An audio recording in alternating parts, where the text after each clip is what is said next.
like this video, subscribe, rate and review on Apple Podcasts, and enjoy. We could not control what's happening.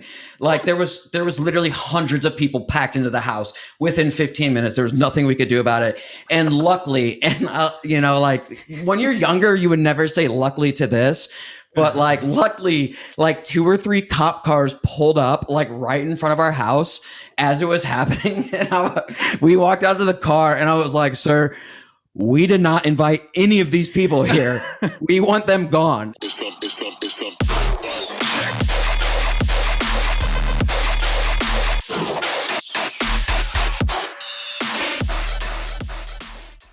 Yeah, thing. You know what I mean? Just doing that thing, you know. Which things?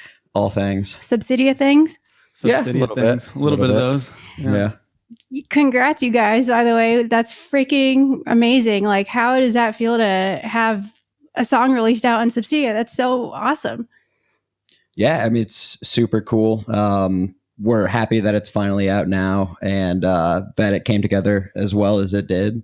And, you know, we're just super stoked to keep going and, you know, see where it goes from here. Yeah, it was a long time coming. I feel like we finally got a track with Casey Jones, Infinite. They both killed it. It was awesome. So. Yeah, I want to say like we made like a rough draft, like the 3 of us. And Casey was like, oh, Infinite's down to rap on it. And I think we literally like rendered a rough draft and sent it to Infinite at like 4:00 in the morning. Went to sleep, and when I woke up, we had an email back from him, and he had all the verses done. He just threw down on it, and it was just, I mean, the dude's insane. He killed it. It was like the first like version of it was like. We didn't have to like, yo, can you do this over again? Nothing like that. It literally, he went all in, like, I don't know what, probably 3:00 in the morning as well. And yeah, he just killed it, sent it to us the next morning, and we went with that. Talk about a go-getter. So how long did that whole process take? Because it sounds like he did everything overnight. Yeah, I mean, the process of the whole song, or yeah. So I mean, I don't know, Joe, how long did we worked on that track for a while. I mean, it was one of those things because we're obviously working on, you know, multiple songs at the same time. And I mean, we probably started that song like March of last year, legitimately. Yeah. It was like a pandemic project at first. A pandemic project. Yeah. Like right around when all that stuff started. Yeah. Yeah. It's it was like around the shutdown time, I think. So. It was right before, right before that is when we all went out to dinner and oh yeah. Yeah, I forget where we went. Did we get suit? No, we got it was Japanese curry. Yep, Japanese curry. Yeah. Mm-hmm. And like a week after that, Casey was like, "Yo, let's do a song together." We're like, "Okay, cool." And I think we had something like barely started, you know, just like a rough drop and stuff, which legitimately did not end up even being what was on the final version of the song. But you know, we're like, yeah, we got something, you know, let's go with it. And then, you know, off and on working on it throughout the months and stuff like that. I mean, obviously COVID was crazy. You never like knew what was going to come with that. And then, yeah, I mean, honestly, an entire process probably took a year, but it wasn't like we were, you know, working on it constantly for a year or anything crazy like that. You know, we worked on a lot of other things too, but yeah, it came together. And then like once we got pretty much like a solid outline for the track, and then Infinite threw down like the vocals, then it was like easy to finish after that. The whole thing just came together after that. Yeah, it was like, okay, yeah. Would you guys say that the process was pretty seamless, or do you think it was like a lot of back and forth, like, oh, work on this, come back to it, start a different song, or do you think it was like a set path? I think that song only got sent back and forth a couple of times. Yeah. I mean, it wasn't one of those like back and forth. I mean, it was cool because, I mean, like Casey put his touch on it, we put our touch on it, and it was like, yeah, it all just kind of like grooved pretty well together. So It was cool. Yeah, it's a good, we had a good workflow between like our sound and Casey's and everything. Yeah. Yeah, that's pretty impressive for 4 people. I feel like that's a lot of artists on one song. Usually that makes things harder, like with like the more moving parts there is. So yeah, it was good. We got lucky. Yeah. So can you guys tell us about how you guys started making music together and how Skudda formed? Yeah. So we were, I think, like originally, like we'd known each other a while before the whole Skudda project, and we're always making like separate genres. I think like I was doing a whole bunch of different genres. I think you were doing like trance before for a while. Oh yeah. And then this was such a long time ago. And like eventually we started, like we both kind of got on a dubstep kick around the same time, like or I should say like re-kick, I guess. Yeah, re-kick. We both started making dubstep like again. And it was like we just eventually started. We did like a collab for fun, and it was like the drum and bass collabs. Yeah. Which we never released. We did some drum and bass, and we made like 5 drum and bass songs, and they like I mean we haven't heard them in years, but like at the time it was like, oh, these are fire, these are dope. At the time it was hot. Yeah. Yeah. And I think like, you guys should release them. we would have to find them. Are those? That's what I've been saying. Back then I was on. But we can make new ones now. We can make new ones now. I wonder what they sound like. I remember, like, I know because like you made like 3 tracks on Ableton, and I made like 2 or 3 on FL Studio at the time. Yeah, and we would send it back and forth, but I'd have to render like stems so you could bring them into Ableton. Yep. And but yeah, I'm pretty sure that like. Yeah, I'd have to boot up that old ass computer that I have to like pull like the archives, dude. I wouldn't even know how to operate FL Studio. At this point, you'd probably have to hit the power button and wait like 3 days for the computer to come on. Sucks. I hate that computer. It's in the closet still. You still have it? I still have it. Yeah. That's unreal. Don't lose the hard drive. I don't want to. Yeah. That's awesome. But, I think like at the time too, we were also like working a super intensive job. And so it was one of those things where it was like, this is what we love doing. We both love making music.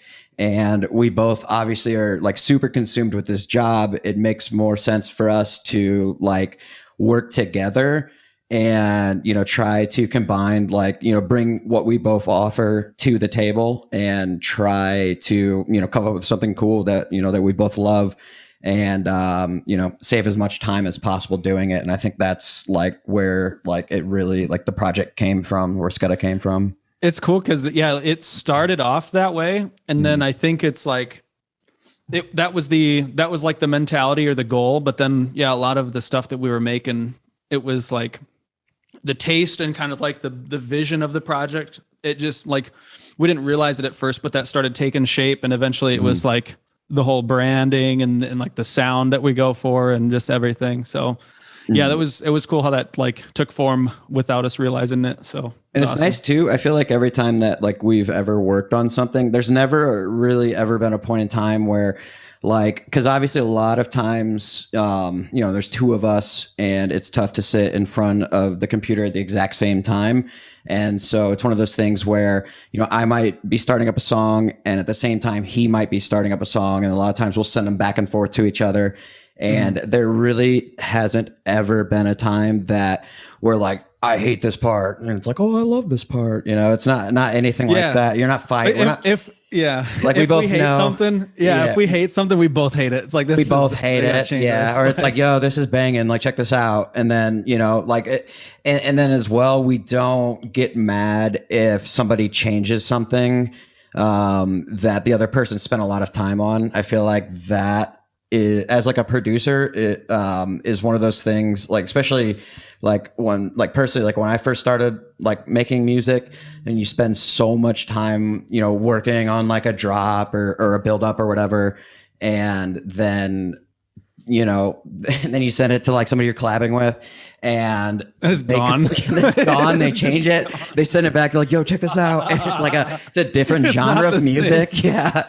You're like, whoa, God, why? What? I spent so much time on that. And like, cool, man. I feel like both of us have been working on music for so long. And then we kind of realized that for a song to progress and to be finished, like to get a song actually done, you have to like let go of ideas that you've had in the past, and it just it's like be a lot more of a dynamic creative process, which is cool. It's kind of just like it constantly changing, not really just sticking with what you spent time on. Like, that's a good thing. Yeah. Awesome. So what do you guys do if, let's say, one of you guys don't like what the other person's working on?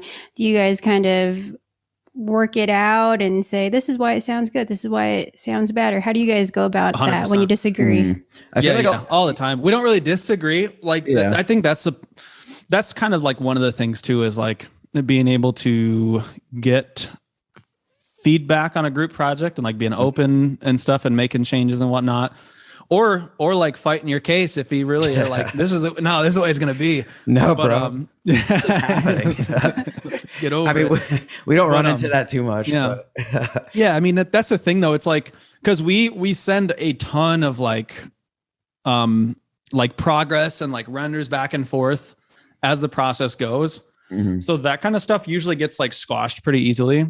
Because it's like it would probably be very different if we like finished a song and sent it to the other and it was like, yo, this is it. And we're like, no, don't change this part, because this is the biz, dude. Like, and it's one of those things too, usually, like, and again, like kind of going back, like we usually like agree on like the same sound. It's weird. Like sometimes he'll be working on something or like a certain like style or like emotion in a track, like, oh, I've really been into like this kind of sound lately, and he'll like send me like an idea that he's got going, and as soon as I hear it, I'm like, oh, I've been fucking with that shit too lately. So it's like and then as well, usually when we send like a project back and forth, we're very clear on like what we think is trash in it. It's like, like the drop one is kind of dope. The build up is fucking garbage. And drop two is whatever. So, yeah, that's the thing too. It's like most of the time, like if there's something that we don't like we're so quick to call it out before the other person even hears it anyways. It's I know. So you guys don't sugarcoat. Yeah, we don't sugarcoat it. Like, hey, do you like this one? Wow, man, that's really good. I like how it's in 2 different keys. Hey, well, I think that's important for you guys to like ride the same wavelength and kind of create a song, right? Otherwise, it would be too much of a I don't want to hurt his feelings type of game. I feel like stuff is like that's like I think is what kind of can end like duos and whatnot, is if you just like don't talk about that kind of stuff. Yeah. Like if you're realistic about it and everything, there's like no stress, no pressure, no tension. If you're not, I feel like that's going to be like kind of the end of it at some point. And I feel like we've been friends for years doing like our own various music prior to this as well too. So like we've already like told each other how we really feel, like aside from music, like we were roommates for years. We were roommates like before like 3 or 4 years, I think. 3 or 4 years. And, like literally like one side of the house is blasting like trance and the other side of the house is blasting like electro house or some like crazy shit. So like, which worked out, cause like, I'd be working on something and he'd walk over to like my room and be like, yo, what you working on, dude? And like after. And that was before you guys were making music together. That was before. Oh, yeah. That was years before. Before, and then like there was a period of time where we both like the music kind of slowed down a little bit because like both of our like separate projects weren't, we were still making music. That's always been a constant. But, we didn't really have like any like set up, like straight up goals or any, it was just kind of like trying to come up with new songs, probably that's probably about 5 or 6 years ago now, but we were still roommates. Like we had that house that, Green. Yeah. The one in town. Oh yeah. The house was ridiculous. It was not. Remember that time? Sorry to take over your podcast. Remember that time? Remember that time where like we had a couple people over and we were just chilling. We were like, yo, we want to throw a party tonight, like want to throw a party. And like, I forget who it was, but somebody came over and they're like, oh, you guys we're, at the time we're like, like mid 20s. Like we're not trying to throw like a rager or anything. We're not trying to have we're not going to have like a beer pong table set up with everybody. Like, it wasn't even that. Yeah. It was nothing, we just wanted to hang 2 out. notches below that. Even. Yeah. 2-3 notches below that, we were just like chilling. Like we were bored. Like, let's have some people over. We didn't know this. Somebody put our address on Facebook. Somebody with a lot of followers. And nobody to this day has admit like who it was, but they clearly had a lot of followers. And when was this? I didn't hear about this. This was like, I told you about this. I had to. I don't remember this. I told you about this. This was probably like, this was back when we both had that house, like that 2-story house or whatever, like downtown. And the one that you thought was haunted, Renee. Yeah. If you guys see, if only you guys could see it. Look, it was old and there was some spirits in there. It definitely looked haunted from the outside. And when I see pictures of it nowadays, I was like, cool. But yeah, like we're just sitting there, and I remember, like the first car pulled up. We didn't know who they were, but we're like, we're down to earth and stuff. We're not gonna like turn anybody away. And basically, it was like, oh yeah, come on in. This is our place. Blah blah. It's our cat. Blah blah blah. And like, and then out of nowhere, another car shows up. Now there's literally 20, 30, 40 cars showing up. Some cars are showing up. And I think this was before like Uber and stuff. Cars were showing up and just dropping people off, and then the car would go away. The whole street was like you would think there was like a festival or something. And it was just like the side street parking. Like eventually there was like people just getting out, and it wasn't just like one car per person. It was like squads getting out of the cars. Full squads. Like from wherever they were at. Cause the dude said like, this is the next move. Cause their previous party got busted or shut down or something. And it was we looked down the street at one point, and it was just a sea of people. People just like walking towards our house. And we it looked like the main gates for like EDC or something. It was like, ridiculous. It started with just us and like 2 other friends. And we were like, oh yeah, we're down to have some people over. And then everybody it got to the point where the whole entire house was full. And there was more coming. More cars were like pulling up, dropping off their squads and shit. And then like Project X, and we were like, no, this is not. And then remember when we realized that what was it? That dude came in. And because we started realizing none of these kids look young. Like some of these kids don't say, are these we're like, these kids don't look like they're 21. and that kid walked in, and I can't remember what he said, but we were like, how old are you? And he was like 21. And we were like, everybody get out. Because there was such an obvious lie from that dude. We're like, no. And everybody was like, what the hell? Like, this is bullshit. Like, they'd been there for like 15 minutes. But the amount of chaos that like me and Justin were like walking around the house, like, we got to get everyone out of here now. I was sweating. There was people up in your bedroom. And there was what? I was like, what is someone was like listening. Someone was listening to music on your studio computer. Like we could not control what's happening. Like there was literally hundreds of people packed into the house within 15 minutes. There was nothing we could do about it. And luckily, when you're younger, you would never say luckily to this. But luckily, 2 or 3 cop cars pulled up right in front of our house as it was happening. And we walked out to the car, and I was like, sir, we did not invite any of these people here. We want them gone. And they turn on the lights, and they're remember he's like, all right, I got you guys. We're in our mid-20s. We're pretty sure nobody here is of age. We don't want them here. They just showed up. He's like, I got you guys. And just they all scrammed. And then within a half-hour period of there's nobody there, and we're like, yeah, we'd like to have some people over, to hundreds of people a half hour later. It was just the 4 of us again, just chilling on the porch, and we're like, thank God that's over with. We're too old for that shit. It was so good. It was just so you guys get way quiet. Too lit. Oh my God. Nothing got stolen.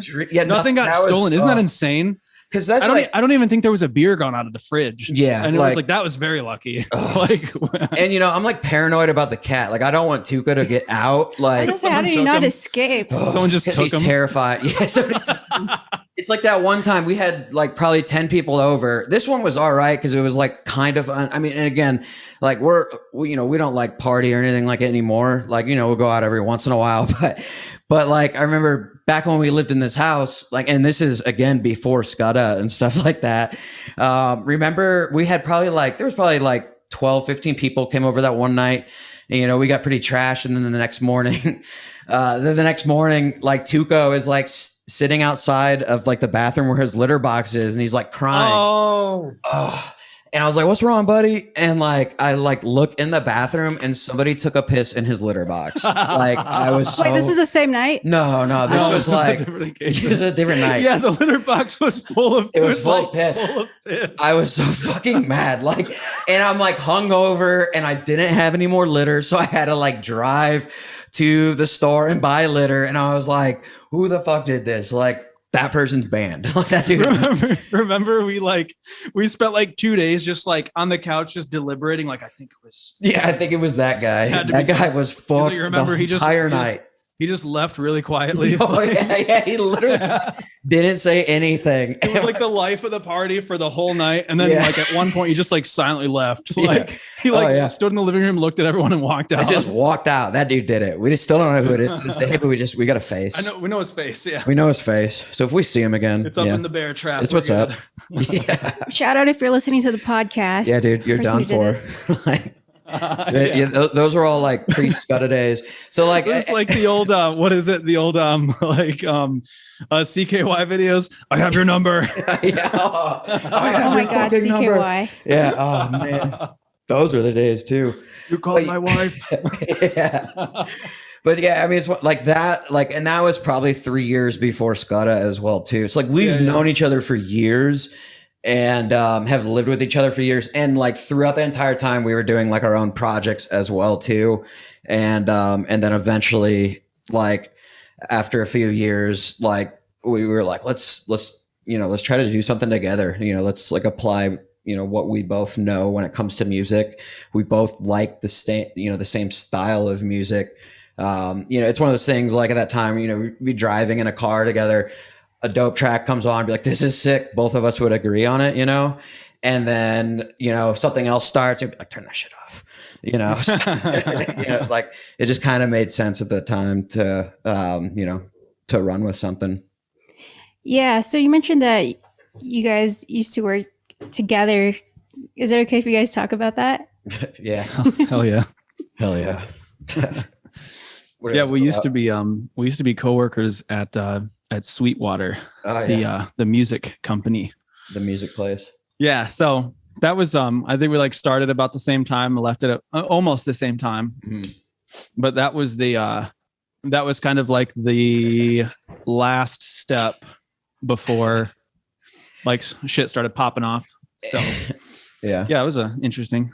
We would like I had an apartment like 5 minutes away from Sweetwater, so we'd be like working on, like at the time we were like working on an EP, or even just like any tracks that we were working on, and we'd clock out for lunch, go to Justin's and just do studio work for like 2 or 3 hours sometimes, and like take long lunches, which you're not supposed to do, but like we thought they weren't monitoring us, like, because it seems very like they put on this persona like they're not monitoring you, like you're a grown adult, you're like, you got to do what you got to do type of thing, which we would do, but we would take these long ass lunches and like, we would do our job, we would do our work, we would still do our work, we would just take long lunches, Yeah. And then like I remember like one morning, I'm like getting ready for work. He's getting ready for work. We weren't living together at the time on this one.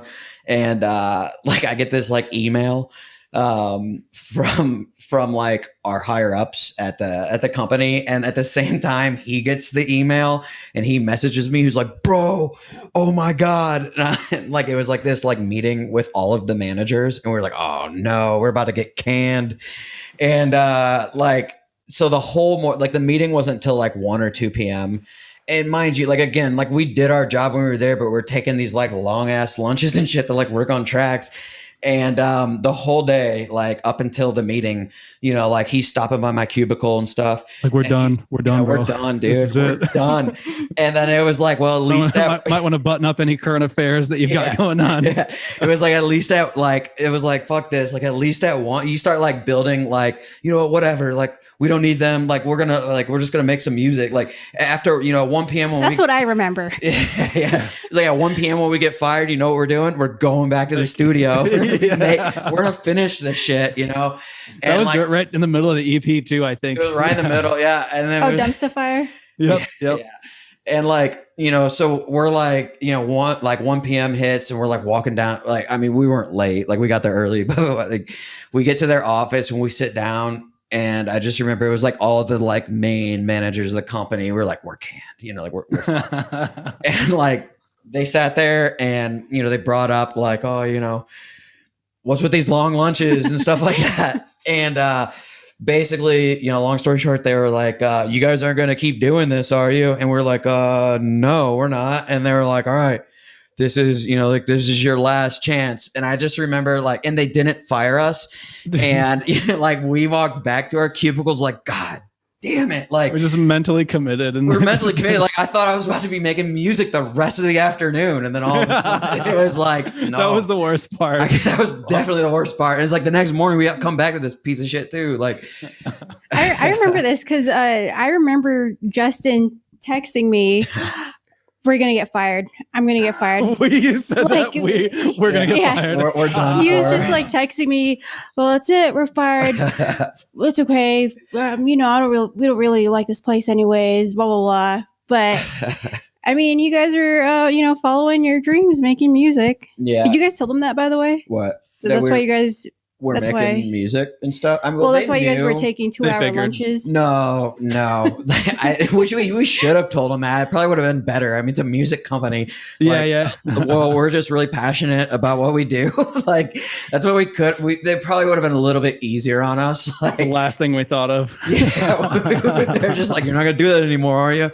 They probably thought we were like going home and just taking naps and shit, just like smoking cigarettes, smoking cigs, and like drinking some beer on the porch. Like, what they thought, yeah. They probably thought that, like, since we didn't give them anything better to work with. Yeah. I'm surprised you guys didn't. I mean, we thought we were just getting canned. We thought there was nothing we could say. When we found out we weren't getting fired, we were just speechless. We were just like, yeah, okay. Yeah, that's literally what all we could do is just like agree with them. Yeah, we're not gonna do this anymore. It was so, oh gosh. How did you guys like working there for the most part? It was good. I mean, yeah. I feel like any past job you have, you always take something from it. So, I mean, definitely. Yeah. You learn like time management and organization and like, I mean, unless it's like an absolutely awful place that you never should have been at, there's always a life skill that you learned or grew, you know, that can apply towards what you want to do. Yeah. Like, you know, time management nowadays, it's such a huge thing. I mean, like blocking out certain projects for certain times, and that's kind of like the make or break at this point, you know. I mean, especially when you're doing like when your brand or when the genre of music or when the like whatever project you're working on is so demanding of that, like time frames and deadlines and whatnot. So yeah, I mean, it was all right. I mean, that's the biggest thing. It's like you grow from whatever you do. So yeah, absolutely. Would you guys say that since you guys both produce music, like that made it easier to work for Sweetwater since it is like a music company? Sometimes. Yeah. There's certain days where it's like, I mean, certain days you get home from something like that and it was like, I don't even want to think about music anymore. Yeah. And then there's certain days where it's like, you're sitting there all day. It's like, oh, this makes me want to go home and hit the studio really hard. You know, you get like in a good conversation with like a customer about producing. And then, you know, like you get amped up, like, you know, because you're literally talking to them about, you know, making music for like a couple hours or, you know, however long. And then you're just like craving to get into the studio and like apply what you were just like teaching this customer about it, you know? So yeah. It was good. Yeah, I kind of felt the same way because we went to Guitar Center last night and I bought a whole bunch of new gear, so like this microphone and like these headphones. And I was telling Justin that I was like, wow, I feel so inspired and motivated after like the sales rep helped us out and like watching him help out like this mom and her daughter who is like an aspiring singer, and they were just picking up all their gear. She's like, I feel so inspired, like these people like wanting to make music. And I was like, do you not see me in the studio all the time? Like, I do. It's just nice to see a fresh face. That way, motivated. She's actually like, oh, Justin isn't the only person that spends 8 hours a day making music. It probably helped my cause. Yeah. It's not just you. This dude was like hardcore trying to like, because she wanted these, we were like, she wanted new headphones. And, obviously if something that you're going to be wearing like constantly, you want them to be comfortable. And the dude, she tried like several pairs and, Wait. So beforehand, I hear him tell the mom and the daughter, oh yeah, Yamahas, these are like some of the best in the industry. And I just looked at him like, she looked at me. I was like, is that true? I don't think it is. No. Like they make really good speakers. Like, I mean, what was it? HS10s? Is that what it is? HS8s and all that? Yeah. Like, the NS10s. NS10s. Yeah. Like those are going to be like in every studio just because they're so flat. Like if you make a track on NS10s, like if you make like the speakers, if you can get it to so sound bad. good. Yeah. They were never so good bad. sounding. They never sounded good. But if you can get your song to sound good on NS10s, it's going to translate on everything. So like, but other than that, when we worked at Sweetwater, I don't remember Yamaha having headphones. I was telling her that. I mean, I could be wrong. Yeah, they made like some dinky ones, I think. Yeah, but that's funny. There must have been like an incentive for those to get sold. Yeah, that's what I'm thinking. I was just like, and he. Well, I think Yamaha. I think pianos. Yeah, they make really good pianos and stuff. Yeah. Yeah. I mean, regardless, I feel motivated when I see you in the studio, but it's just nice to see like other fresh faces. So how do you guys like keep each other motivated? Because I feel like if it's hard for me as an individual, I can't imagine how it is for you guys as a duo. Yeah. Sometimes it's nice because there's some days where like creativity or motivation and stuff, it's like it's not going to be on at 120% every day. So it's nice with us, at least, because if I ever have one of those days, I can pretty much like guarantee that I will think like, oh shoot, well, Justin's probably grinding right now, so I'm going to try to get some work done. Or like I think it's because of the fact that we send so much stuff back and forth to each other. It's like sometimes it just takes like hearing something new from the other person. It's like, oh shit, okay, like let's go, let's start making some music today. Or but yeah, I think it's helpful in our case just because I think it not like competitive per se, but like you get a look at like what the other half is doing. That's like part of the same thing, I guess. I don't know, that's like accountability type of thing. That too. Yeah, it can be accountability, but that like a lot of times if like for instance if I might be working on like because it's very easy to, force yourself to work on the same track. Like I feel like especially as like dedicated as we are, and putting in so many hours on just music in general, and you're working on this drop and you're trying to get it right.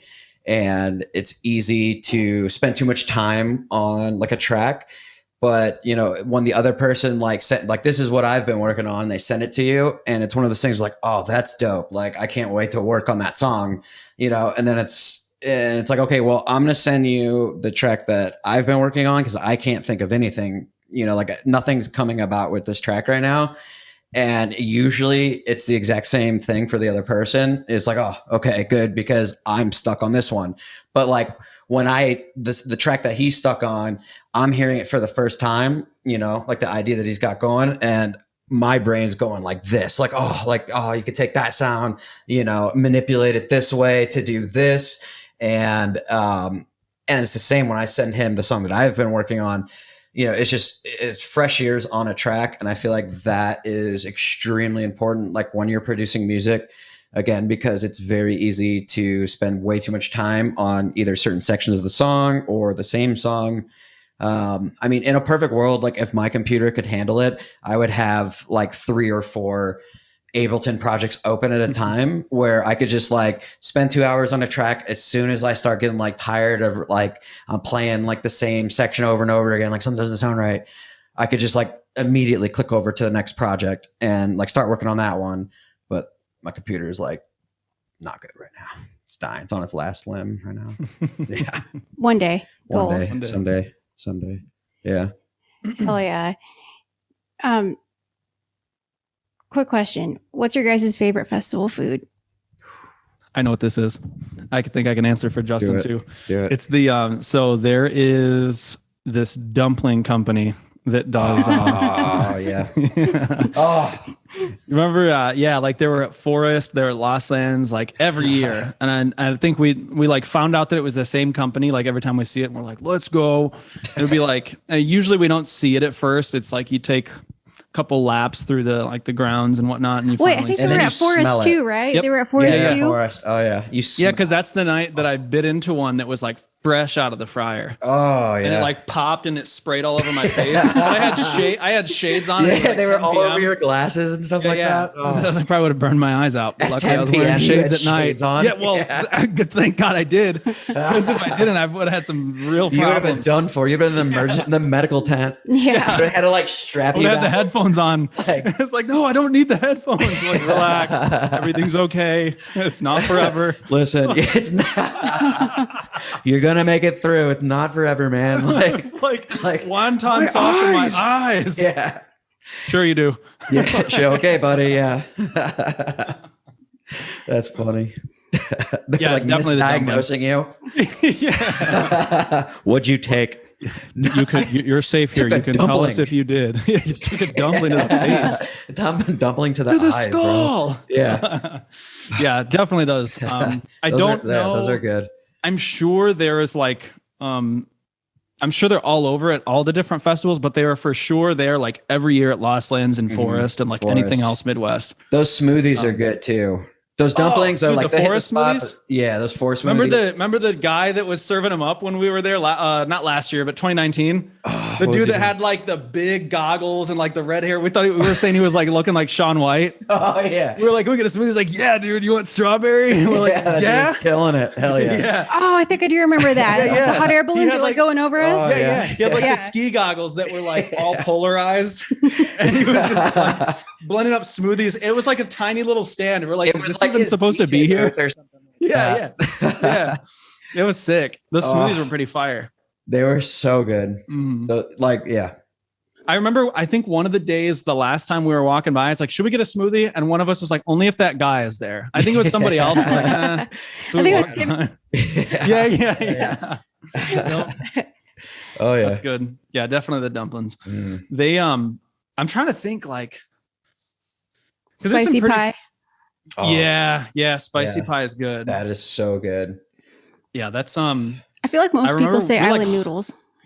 I think we've had island noodles before. They're in a lot of different festivals. I think. I feel like those dumplings were just so shocking. Yeah. What do you mean? It was a palate cleanser. We had to like hunt for spicy pie. It's at somewhere. I don't remember where. It was like we finally found it. Yeah. That one time, and it was like, yes. What's your guys' dream festival to play at? Dream festival would be one in space, like in maybe not the space station, but a space station.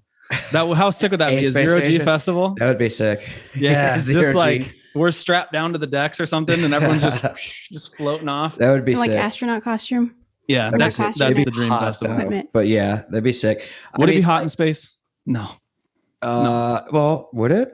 Well, I mean, I guess it's probably temperature controlled, but I mean, it would be temperature controlled. They'll be pumping AC into our suits, man. It's all good. Yeah. Yeah. But like, it'd be on our rider. Yeah, you have to pump AC in the suits and Gardettos. Yeah. What's a Gardetto?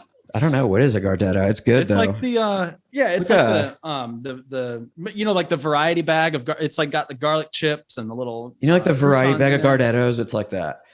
Yeah. Are these pretzel chips? Gardetto. Yeah, some of it's pretzel chips. Like because the original bag.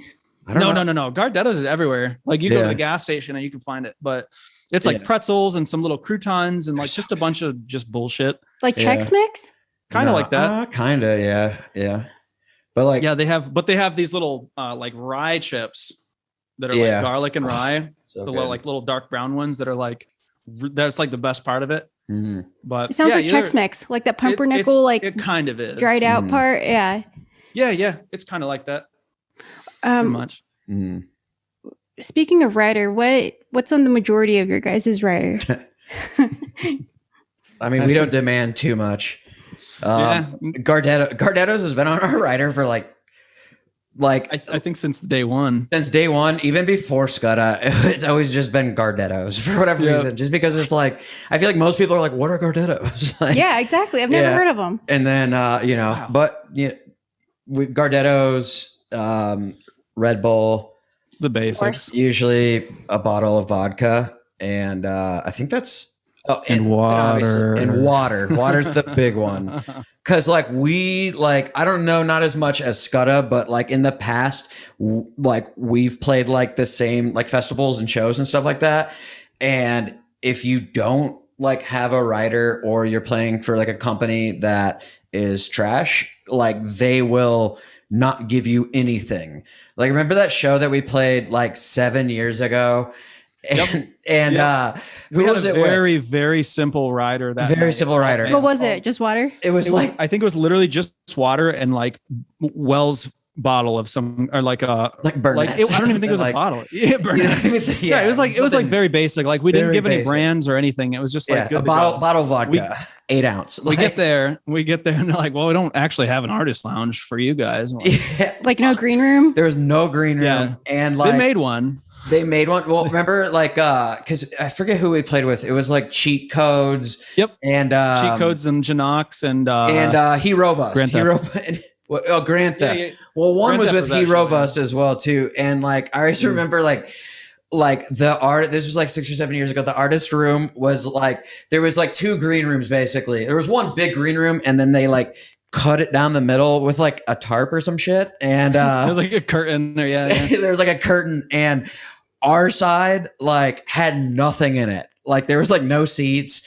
like no like water even. And like mind you, and this is what kind of sucks a lot of times to play shows for people that you know really well, because I feel like they kind of take advantage of the fact that you're friends. And and like at that point we were like, we'd played enough shows that we were like, this is bullshit. Like we don't have water in here, man. Like you expect us to buy water from your, like, this is ridiculous. And there was like, and it wasn't like, it's not like Lost Land sized crowds or anything, but I mean, there was probably a good 10,000 people there.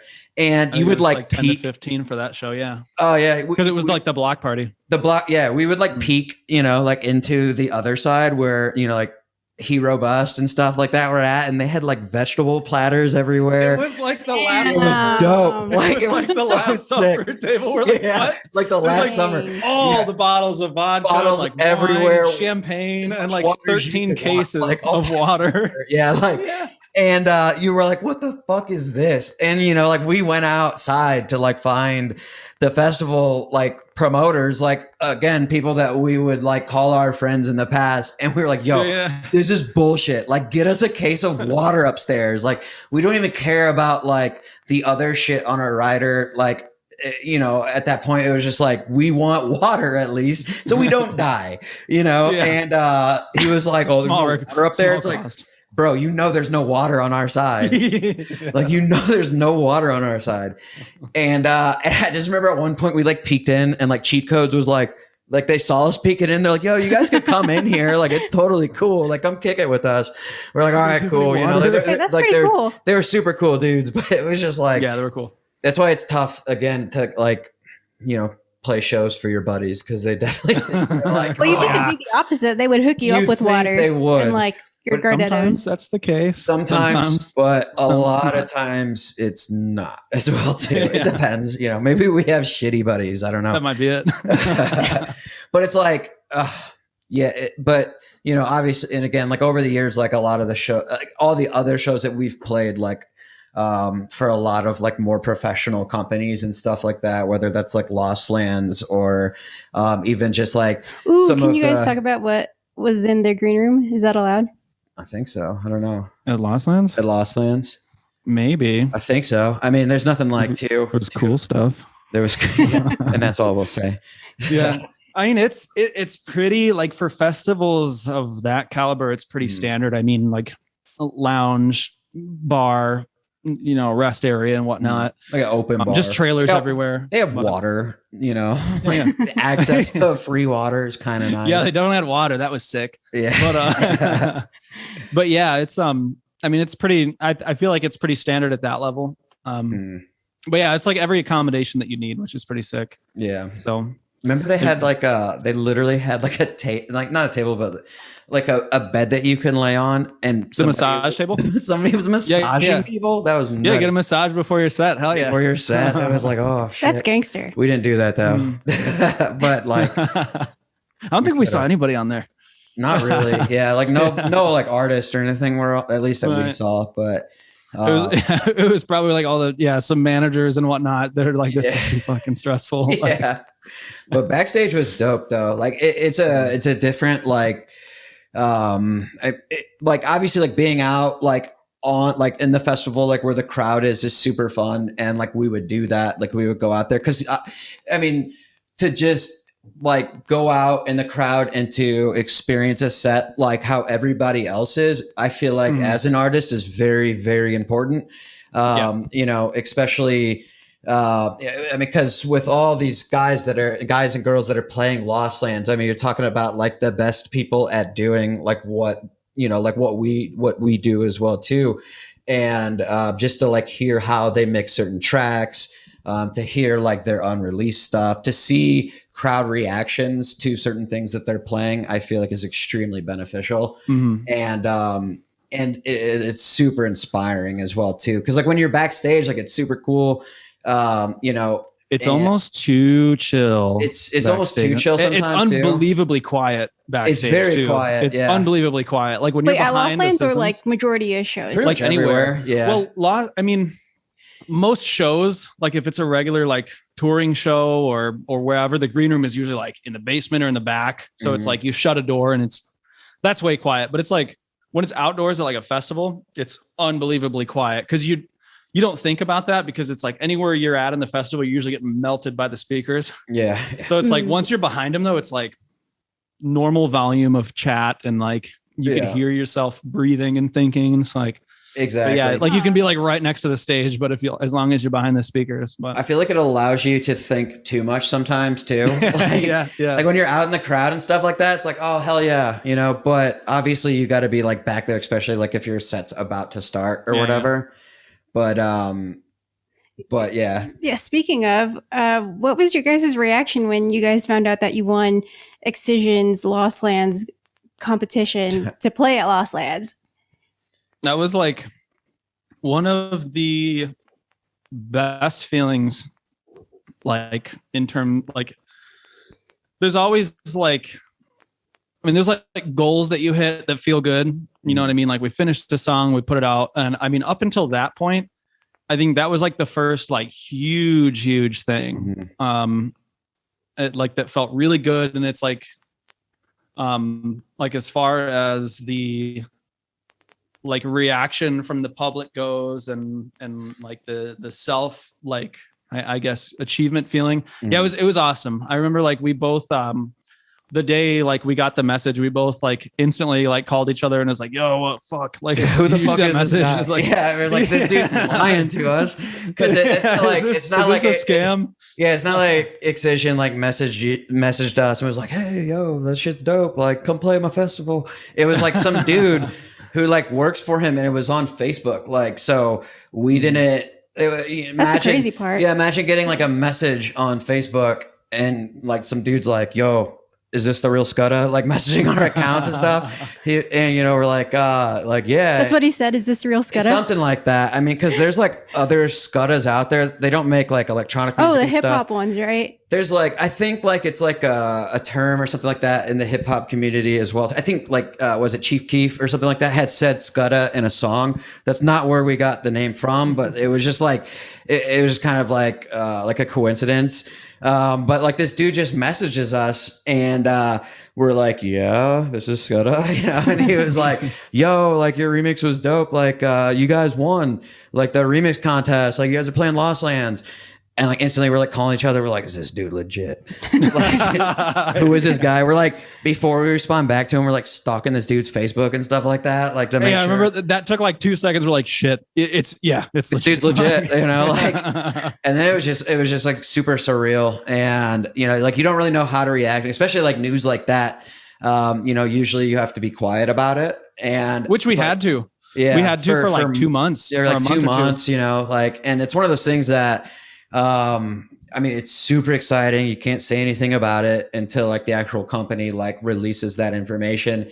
Justin was like, don't tell any of your friends. Yeah, I was like, do not tell anybody. I was like, listen, I'm going to tell you something right now, but you have to promise you won't tell anybody.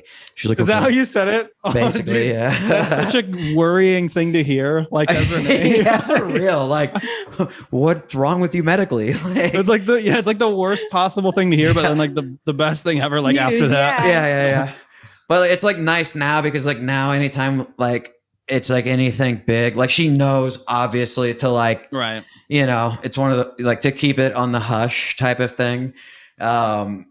It's so funny because lots of people, when it was announced that you guys won, lots of people were like, your boyfriend, he's got a won. And I was like, I know. I knew for like the past couple months. Yeah. It's been hard to keep it in. Yeah. But like, yeah, I mean, that the whole festival was awesome. I mean, and again, it's one of those things, I mean, like, because me and you went the first year of Lost Lands. Mm-hmm. And then we came back. And like when we went to Lost Lands that first year, I wasn't even listening to dubstep, and it was kind of like going back to what you said earlier. Like before we started Skudda, like we were both like we had initially started, like when we first started making music, like 10 years ago or whatever. Like we started making like dubstep, and then we kind of branched off, went to like electro house and like trance. Like I went to trance, like stuff like that, and then like I just remember her sitting there and being like, oh, we got to go to this, like, dubstep festival. Are you dubstep festival. Like we have to go. Excision's having it. And like, mind you, like probably like 3 years before the first Lost Land, 3 or 4 years before the first Lost Lands. I remember on Valentine's Day, I took her to see Excision, like total like surprise, like, and was at the House of Blues at Mandalay Bay. Yeah. Oh, hell yeah. Yeah, we went to that and it was dope. Like, cause like back then, like I was like into dubstep and stuff. Like that was what, like 2012, 2013, maybe. Yeah. When he was formerly known as Niacin, his dubstep. Niacin. Anyways. Hell yeah. But yeah, like, where my Niaciners at? My Niaciners. Yeah. So, I just remember she was like, can we go to this festival? And I was like, all right. And like I looked at the lineup, and like at the time, like Seven Lions was like the most tranciest person on that lineup. So I was like, I guess I'll, Seven Lions is gonna be dope, And like we went and watched. Like obviously we were there all 3 days, and I remember just like standing in the back of the crowd. Like obviously I love music. I'm like still like into it, but you when you see like a headbanger for the first time, like throwing like this and just like breaking their fucking necks, you're a trance guy, you're like, these people are nutty, like, are you shitting me? You smoked dubstep prior. But like I had never been to like a dubstep. I didn't realize how heavy everybody had gotten into it. It changed so fast, like from 2012 to like 2015 or 18. Like that's what's sick too. I mean, it changes so much every year. Like, oh yeah, like the landscape will totally change. Like the sound will. The totally sound changes. And it's like, because like even a year ago from now or 2 years ago from now, it's like it's constantly changing. Oh, and like the fan base is like more and more, and like they're just like the genre is always changing. It's like the way that it's celebrated or worshipped is always changing. I just remember like the whole 3 days just being like, where the fuck am I? Like, what did I get myself into? Oh, but yeah, listen, right. but listen. Goes to Lost Lands once. Oh, that's fucked up. Listen, and then like the whole way home, like from it's like right outside. Is it Cincinnati? Melting me. Like the whole way Columbus. home, Columbus, yeah. The whole way home, like we didn't listen to any music because like it was just like over, like there was so much music you hear for 3 days, like at any festival. And No, then, he was listening to his IU basketball game. was I really? That. Oh yeah, Yeah, that's true. That's true. Yeah. I believe it. I don't even have to be there. And Oh yeah, and I remember like 2 days goes by, I didn't listen to any music, and you know like prior to Lost Lands, like that first year, it was literally the first year of Lost Lands that ever had happened. You know, like I'm like, okay, like I'm gonna sit down and make some music. And I remember like opened like a project that I had been working on prior to Lost Lands, which was like a trance song, and you know played it for like 25 seconds, and I was like, I wonder what it would feel like to make dubstep right now, you know. And, like open up a new like a new project and just started fucking around. And I literally never, ever opened like a trance song again. Like it's been dubstep ever since. And I think like I remember you called. I think you called me the night that happened. Yeah, and I was I'm like, gonna send you something. I'm gonna say, yeah. What's it sound like? Does it sound all right? And then like it was like, and then obviously, then like we've been to every Lost Land since, and like any festival that like we're always at like dubstep stages and stuff like that, and like it's been full blown dub like. I mean, probably 6 months after Lost Lands, I'd say, is like when we started like making Skudda. Then, like, I think around that time, like you were already like kind of like, I know the sets that you were playing around that time were like more like dubstep heavy Pretty much sets. dubstep only. Yeah. Yeah. Like it got to a point. Yeah. And then like it was just like a natural thing from there. Like literally never. I don't think we've ever made anything. Yeah, because before then, dubstep. like that little 6 month window, I think it was just like little fuck around collabs and whatnot. Yeah. Yeah. And then we put a name on it, started doing some things. Doing the thing, like what we said at the beginning. Yeah. It's still the same thing we've been the doing. same thing. Yeah, that's so nuts. Because like I remember us going to Lost Lands together with like every one of your friends, like from Sweetwater, like Jose, Patrick. Oh, yeah. Year everybody. 2. Yeah. They'd never been to a festival. Those dudes were they were having so much fun. Like, yeah. They had just as much fun both times. Like the same amount of fun. Like it was brand new for them both times. Like they had That was never the been best to shit like ever. any festival, and they like didn't like go out of their way to like listen to like any sort of electronic music.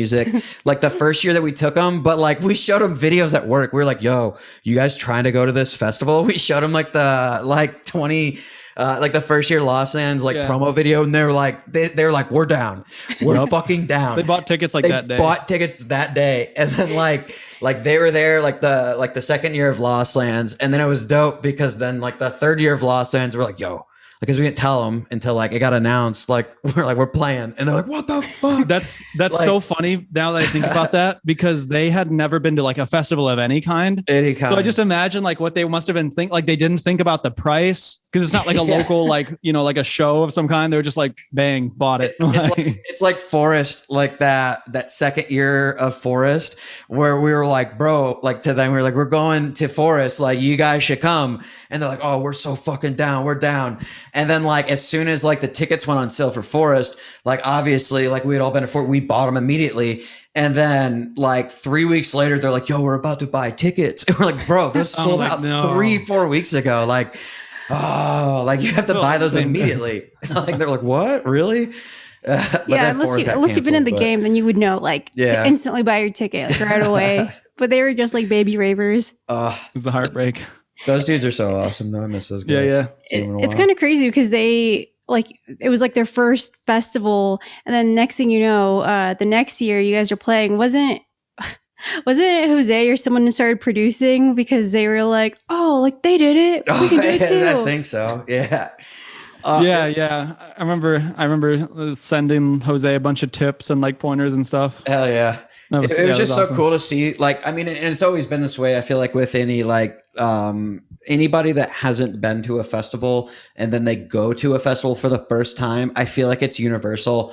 Like that person is changed, whether that's like a dubstep festival or just like EDC or anything like that. They go to it and when you like, you see that community, you see how like, you don't see fights. You see just how happy everybody is and how open everybody is. And that's the thing. I think like getting there and seeing everybody on the same page and on like the same kind of like vibe. When you see, like, don't really see that anywhere else. Like whenever you get that many people in one place, usually there's trouble. Like, exactly. Like it's not for good reasons. Like there's something bad happening. Something's happening.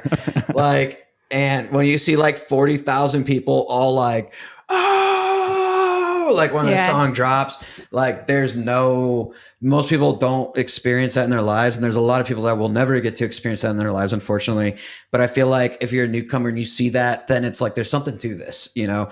Cause like, I remember the next year, like even before, like at the point we already knew we were playing and stuff, but it was one of those things that like those guys didn't know, like Jose and Patrick. And but like as soon as like that year's Lost Lands was announced, like that day they had tickets and they're like, we're looking at hotels right now. Like, they're just like hell yeah.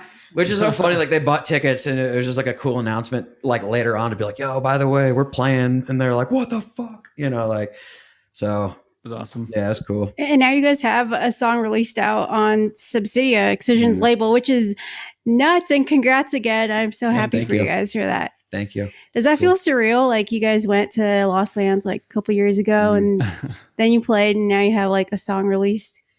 It's pretty awesome. Yeah, it feels good. There is, it's one of those things where you don't really think about specific things like that. It's easy to get caught up in just like the studio time, you know? Yeah. But yeah, it's awesome. It's a great feeling. It's a good reminder of like the why, you know what I mean? Yeah, definitely. Like getting a lot of people able to hear our stuff and you know, the feedback that you get. It's awesome. Yeah.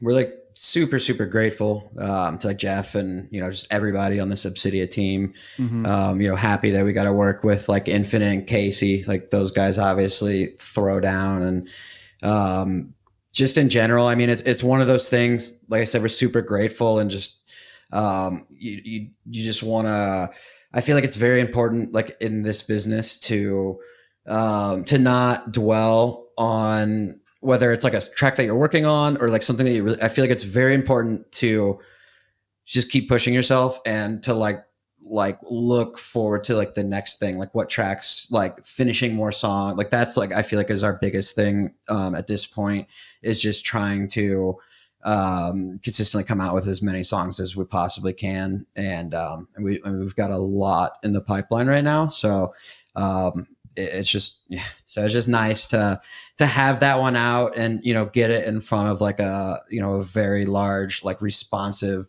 audience. And yeah, we're just definitely looking forward to, you know, to the future. Hell yeah. Fun. Any tips for aspiring producers? Great question. Yeah. There's a lot of there's a lot. There's so much of what you're going to learn is just by getting the time in for one. But that's the thing about it. I mean, the more time you spend, the more music you make, especially with electronic music where there's not really any rules. I mean, no matter what you make, somebody's going to dig it. And like everything that you make, you're going to get better and better after every song, or especially if you are, you know, you get to the point where you've like zeroed in what you want to make, what you want to do. You just, so much of the stuff that you learn is from hands-on time. So like I guess that's the biggest tip is just do the work. I mean, put the hours in, pay attention to what you do and like pay attention to what works, pay attention to what doesn't, take good notes on that. I mean, that's a good place to start, I think. Yeah. Put the hours in. If you get stuck on something, like, don't worry about it. Open up a new project and just start writing again. Because I feel like that's such a liberating feeling when you're stuck on something and then you open a new project and you're free to do whatever. You know, it's you don't have that constraint of like, oh, like, well, I spent so much time on this section, I don't want to change it. You can literally like bounce something from that project and then just like change the key of it and go off on a tangent on something else. And now you got two songs.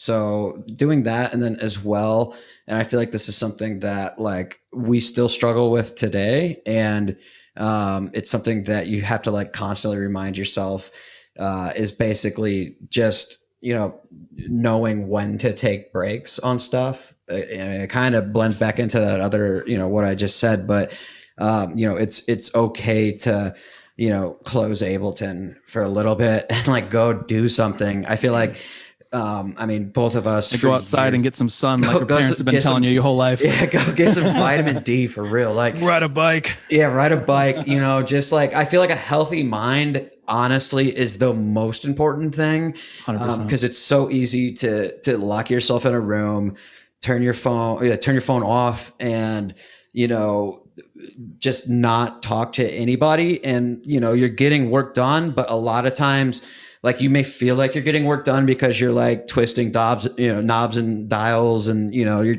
EQing stuff and whatnot, but like without fresh ears and without like a fresh like perception when you come into that track, it's really easy to like just mess up the track, just in general. Like you work on something, I don't know how many times you like work on an idea all night long, and like 3 o'clock in the morning, you're like, this is fire. And then the next morning you wake up and you like play it and you're like, this is trash. Sounds like I could have got eggs. like 4 extra hours of sleep and then woke up and like been refreshed. But it's because you were tired. Because you're tired, and like it's very easy to burn your ears out. Or your brain.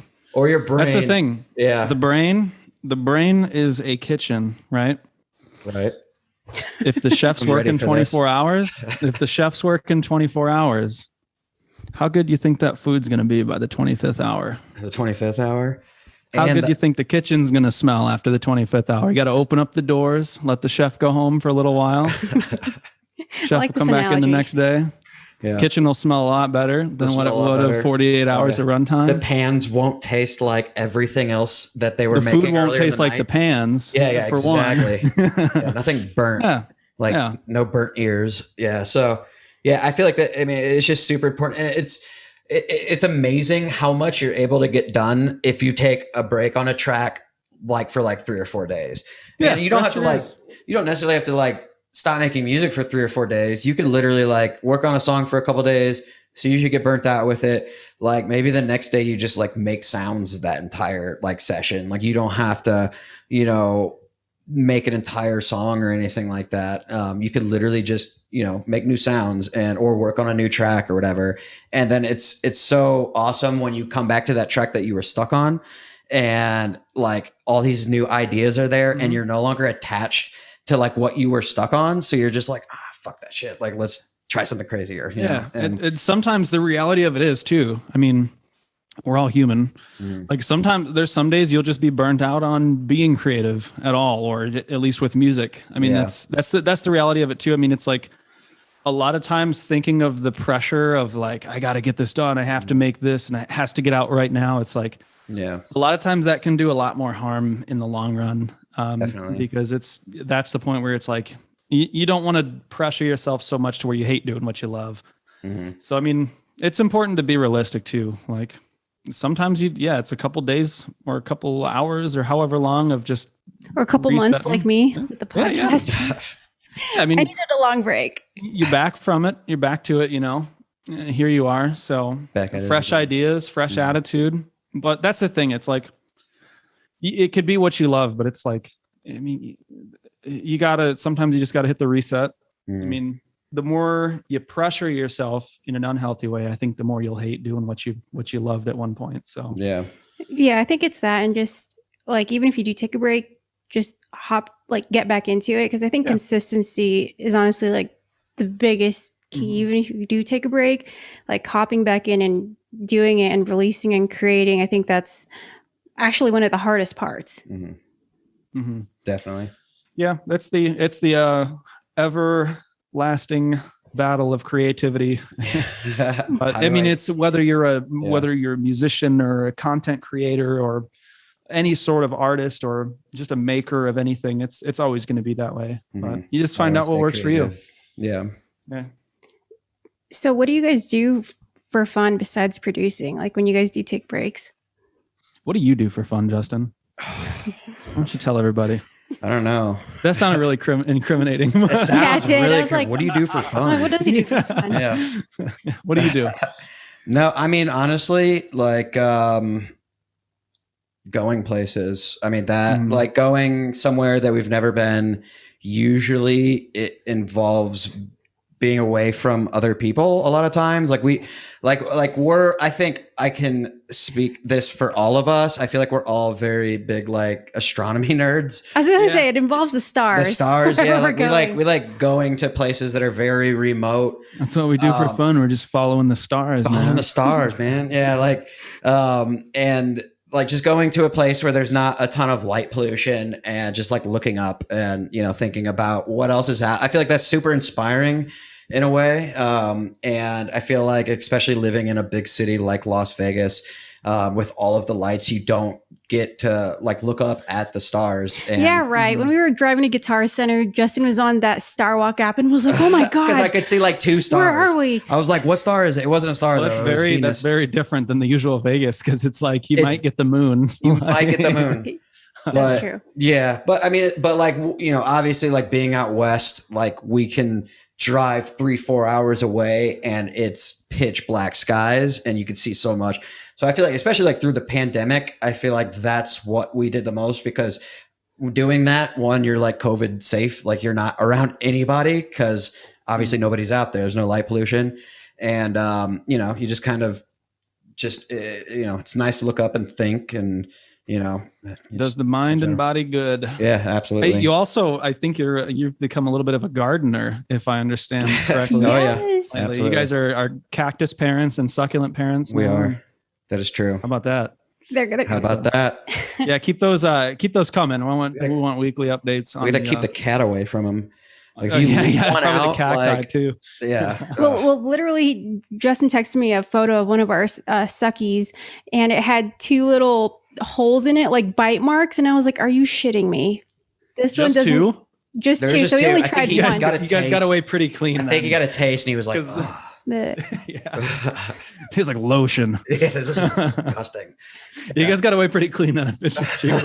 Yeah. Oh yeah. All right, guys. That's awesome. Well, drop where everyone can find you guys. Yeah, it's I mean, all socials are at Skudda Music. I mean, find us on Facebook, YouTube, SoundCloud, Spotify, Apple Music, all that. Follow us on Twitter and Instagram. That's Definitely. usually where the good stuff comes. The content. Yeah, just at Skudda Music. We will we will be found there for the foreseeable future. Absolutely. Hell yeah. And I'll link all that good stuff down below. Cool. For sure. All right, Candy Fam. We'll see you guys next time.